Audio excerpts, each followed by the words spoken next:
Look, I need you watching our backs. You're a better shot than I am. Huh, really? No? Hello there, Seraphim17 once again. This is my Gears of War 4 Insane Difficulty video walkthrough. This is Act 2, Chapter 3, and it's called Plan B. We're pushing through this riverbed and we're being assailed by the trackers.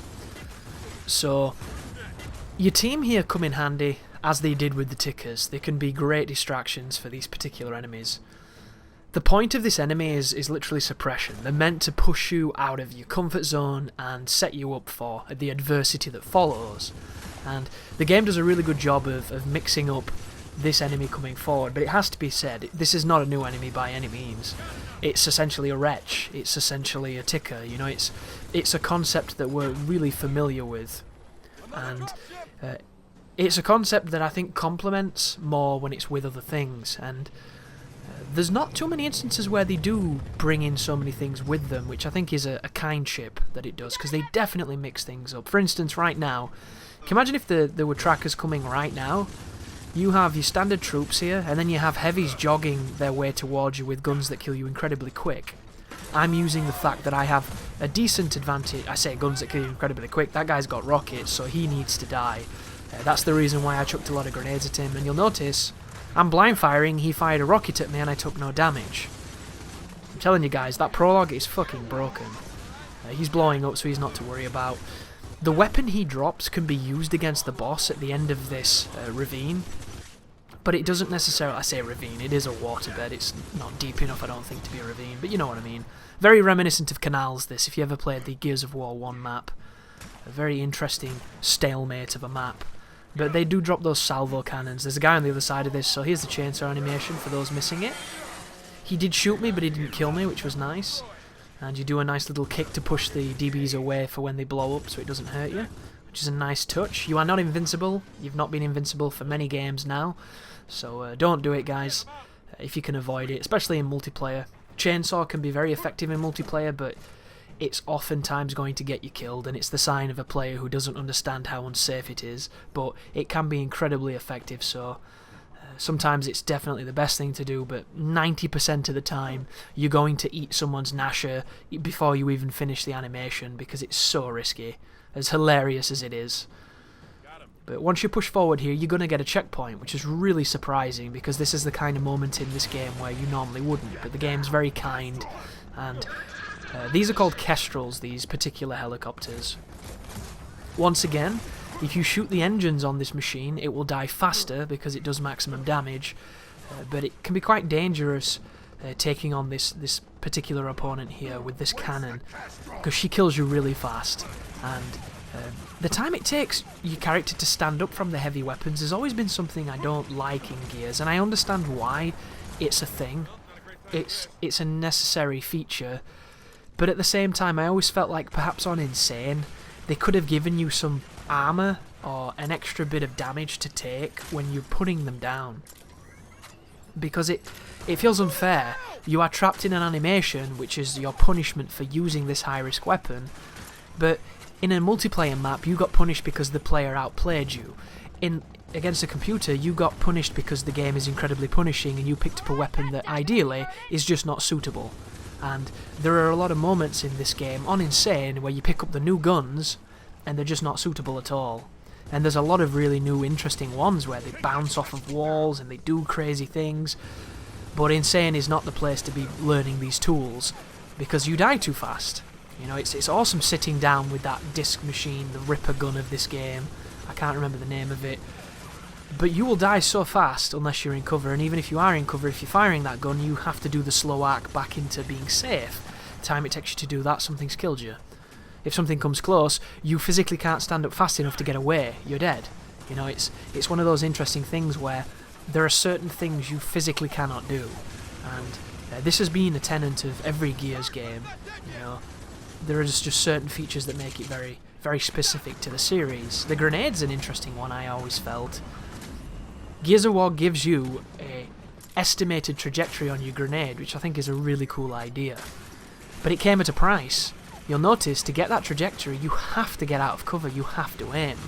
And in a game In other games, this doesn't work. Throwing grenades while you're out of cover, you die so quickly that it's just not feasible and it doesn't work. In Gears you can get away with it, but it's also incredibly dangerous. This game is clever in ways where it allowed you to use blind fire to throw grenades really effectively. Sure, you can't do half the magic you can do when you have that lattice of aiming, or the... I don't know what you would call it, it's like a constellation, isn't it? Like a paper chain of holographic, you know, parabola. I don't know the words for what it is. You know what it is, you've aimed a grenade. But that particular thing is capable of giving you really, really great shots, but you don't have that luxury when you don't aim, but you can still do great things. One of the best things about Gears I always really appreciated was there were moments to use weapons with aiming and moments to use weapons without aiming, and those moments are very specific, and knowing when is as important as knowing how, and I like that. I like that the weapons have that kind of utility, and the Retro Lancer is no different. This is a weapon that has a charge attack that people hated, but at the same time, if you get hit by it, you deserve to be hit by it. You know, and that's how I felt. The most dangerous aspect of this gun is how damaging it is at about mid-range. Mid to close range, this gun is phenomenal, and it has a melee attack that does a lot of damage. So this is a gun that I like to use when anything's getting close and I don't have the luxury of aiming for the chest or the head. You know I can put damage down the range, and I know that the melee can back me up. Because if you don't realise, the traditional Lancer can only chainsaw, which you wouldn't think so if you played this game. And I think this is the first time I've seen this, but it wouldn't surprise me if it's happened before, because it's the kind of thing that happens in games. For some reason, the Locust can hit you with the Lancer now, and I don't remember that being a thing. In Gears of War 1, they chainsawed you, because I got chainsawed a lot in that game. It was hilarious, and of course, I don't think... Did they have the melee interaction with the chainsaw? I think they had a clash, but I can't remember if is the same. It's been a long time since I've clashed with chainsaws, I guess. But the Locust couldn't hit you with a Lancer. You were safe. I mean, you weren't safe, because they were going to fucking saw you in half. But they couldn't just run up to you and punch you. So when you got close to a Lancer, you knew you had the time it took them to rev it and raise it before you were in the vacuum of that bullshit kill.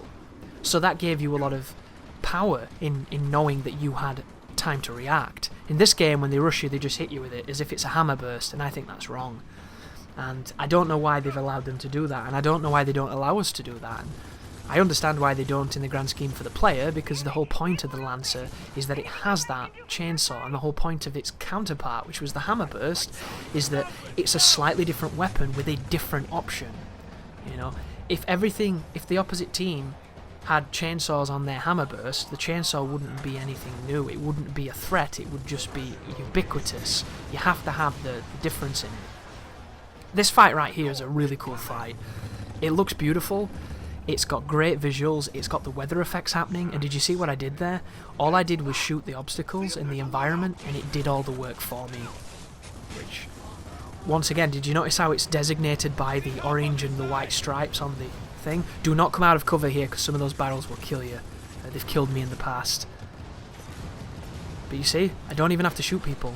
I just use the traps. No checkpoints here either, guys. This is one and done. It's quite a large environment.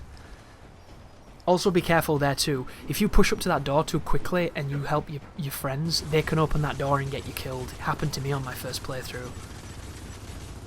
But once again here, the enemies are distracted because your team's pushing up the other side. As a rule of thumb, I always choose left, because it tends to favour, you know, just... I don't know why I do it. It's one of those things, and it always seems to work out for me, so this is another instance where I think the left path is probably the easier one. I've not took the right path yet, but it doesn't seem like it's as easy as this one, because on the right path there's a Guardian that you have to contend with, whereas at this one you both contend with the Guardian at the end. So there's a couple of guys over there. I'm being quite tentative. I've got a Retro Lancer and a normal Lancer, essentially close range and mid to long range.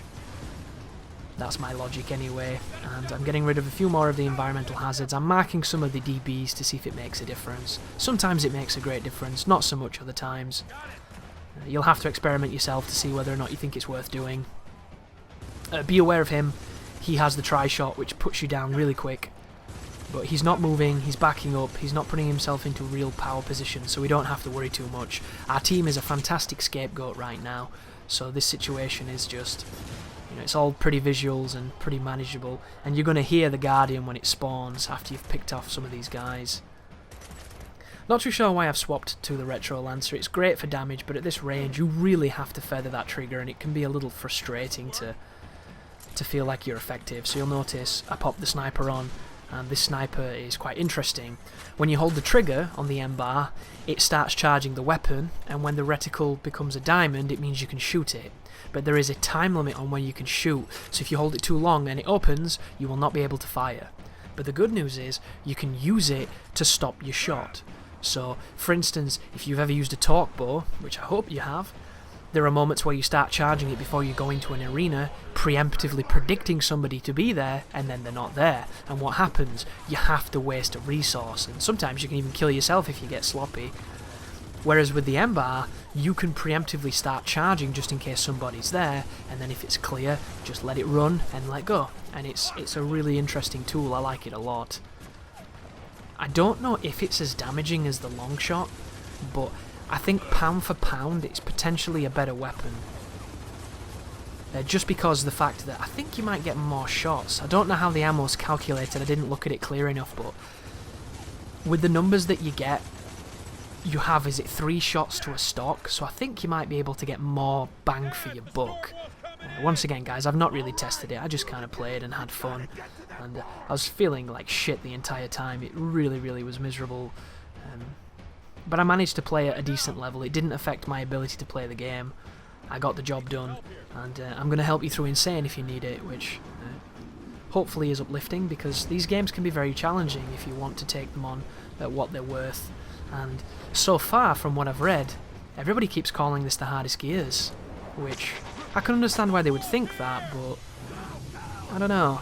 This is an interesting moment too. These are the moments where the storms kick off, these storm wall moments, and the rule of thumb of this is each of those pillars of electricity will release kind of a spread of mini electricity, and then they'll stop, and it'll just be the main body of it. So if you wait here and you're quite patient, you can go once everybody's stopped firing off their bursts. But I like to rush them because it's a bit more exciting that way, and as soon as you hit the door, you're done.